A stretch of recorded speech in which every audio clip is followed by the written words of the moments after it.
first time Dave actually approached me about this whole inbound segment was probably 3-4 years ago. He had this vision of this McConkey shot in an older movie of just like him ripping through like tracked out moguls, and you just see McConkey and it was kind of backlit, and it's just that classic shot. I think there were a couple things that really kind of fit in with Whistler-Blackcomb. I think as a resort, we're really inclusive, from the family to the first time ever skier to your pro skiers and snowboarders skiing the crazy lines off Spanky's Ladder or off the peak. We kind of sat down with our patrol team and our mountain operations team and kind of went through things step by step. Our main concern is, can we pull it off? As long as it's, again, not affecting the safety of my employees and the rest of the mountain public using our terrain, I'm all over it. Yeah, like the whole idea was to capture the vibe of skiing the mountain together, friends, just big freaking gang shreds and stuff like that. And working on the inbound segment was kind of unique in that sense, because we had like guys doing backflips over Mr. Belvedere's, guys airing Dominator, Slayer. We had so much stuff going on that it was definitely a group effort. So like towards the end of it, we had so many guys involved. It was great. We had all the key figures, like some hardcore locals, some like underground kind of rippers, some superstars. Julian and all those guys came from the States, and so we had this. We came up with this really great dropping call-out system. And you got your number between 1 and 10, and when you heard that number, you drop into your line. Okay, Maddie, you're dropping in at 6, but you have to be there at 0, and it's like, what? You kind of had to like use your brain and figure it out yourself, like where I have to be here on this number, so when should I drop in on? It made it really fun, it's not your average shoot. Each place that we set up for a shot kind of was conducive for someone's eyes were fixed on something. So it was rad that just each zone we went to, Austin, I want you doing a cork 7 off the jump when we get to 0. Then sometimes we get into a zone and I'd see something that was a cool looking cliff that people didn't really want to get on it. But everything that we were doing, there was always something else that we could all do at the same time. Biggest part of all that, working in a kind of environment like that with so many people and so many different variables is actually having all being pretty good friends, like it doesn't matter like sponsors or who you are or whatever, pro skier or whatever, everyone was welcome. And this really opened up opportunities for other people. Stan Ray, for instance, he wasn't even in our plan at all, and it's funny how kind of it all first happened, Stan riding the chair and got asked if he was going to be an extra, and kind of like, we were doing this one Mr. Belvedere shot, I think, and we had like a big train of people doing kind of spread eagles or whatever, flips and stuff. And in the background, we have this classic kind of like Slayer line with Dominator. And it wasn't really the best conditions either, I'm looking at Austin, I'm like, I'm not hitting it, and Austin's like, I'm not hitting it. And we're just like, hey Stan, you should backflip Dominator. And he's like, yeah, for sure, Like looking at it, and like the landing was a little firm that day, and I'm like, well, yeah, I'm shooting with a Sherpa. First day, I gotta set in the backflip. And then, fair enough, he did it, and then I think we had to do the shoot over like probably 3 times, and just kept going, and no problem, to his feet, boom, and he was so pumped, and right from that point, we kind of knew Stan was gonna be in this segment, quite a bit. After those 2 hits, it felt like I was instantly they kind of made me part of the team, and I just felt like we were a big family, kind of working together, and it was awesome to be taken in like that. Those Whistler kids, man, they're a special breed.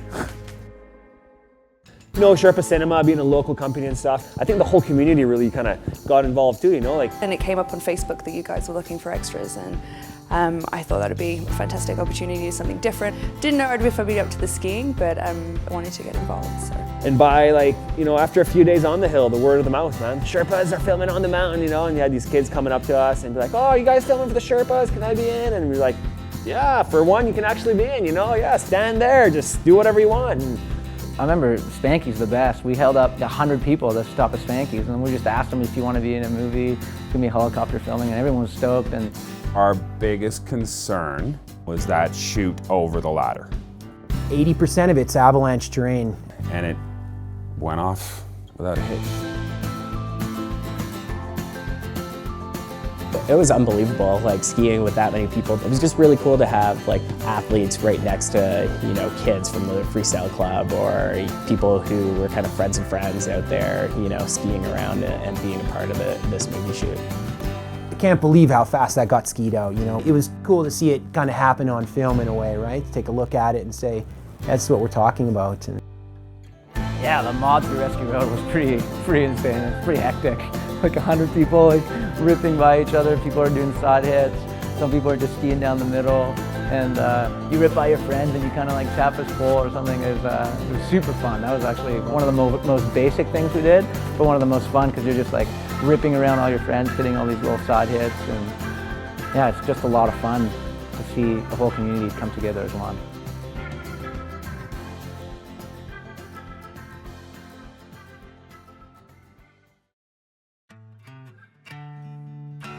Every place we went to that really had no sequencing on my part, it was just like, that's where we were gonna go. There just happened to be another air that was maybe 15, 10 feet bigger. And it seemed to just go from like 25 to 40 to 60, 70. And then ultimately it all added up to having to look at the Air Jordan. As soon as we pulled up to, looking down on the zone, it was terrifying. No way, there's no way I'm gonna be able to do this. It was like, well, wait a minute, you can't just write it off because you don't know if you can't do it. It's scary, but is it impossible? Can you not do this? Because that's what you came up here to look at, is if you could do it or not if you thought it was scary or not.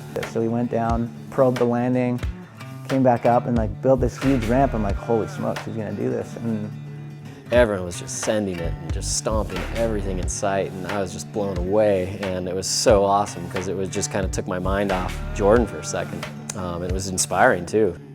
I started hiking up because I was like, I'm gonna do it. And then, the other part of my intellect came in again and was like, dude, Julian, like, this is really gnarly. Like, if you aren't totally sure about this right now, you might not be like your normal, living, healthy self that you are right now. Like, you love life, don't do anything unless you're absolutely confident you're gonna be okay.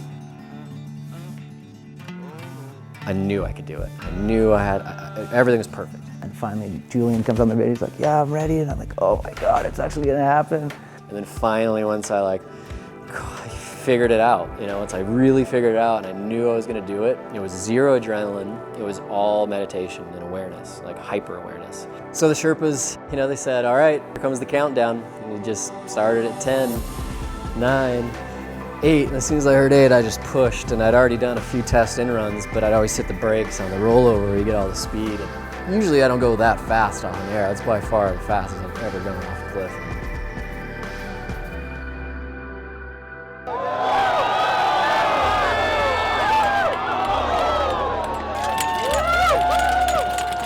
Hard for some people to understand, but for me, it's all about safety, and it's about the experience. It's like my ultimate way for me to connect with nature, really. 185 feet, right? Like, who does that? And obviously, we'll never go to your feet when you air something that big, but it's cool that you can, throw it and just like, he's so calm in the air, It's just like, it's insane. Front flipping off of Jordan and seeing Stan like in my peripheral way down there, like, he's a total psycho, doing freaking Jordan and sending a backflip off the second one. That's so rowdy, And just the fact he was doing it at the same time I was doing it. Him and I definitely have a special bond now forever. This section gives a massive community atmosphere and a feel to it. Everybody can be a skier, everybody can get that feeling. Taps into what we all love about skiing. We all do it because, we have this feeling on the hill that you don't get from anything else. I think a lot of people can relate to it, like your traditional movie in Alaska, big Alaskan spines and stuff like that. Like, 99.9% of the skiers will never do that.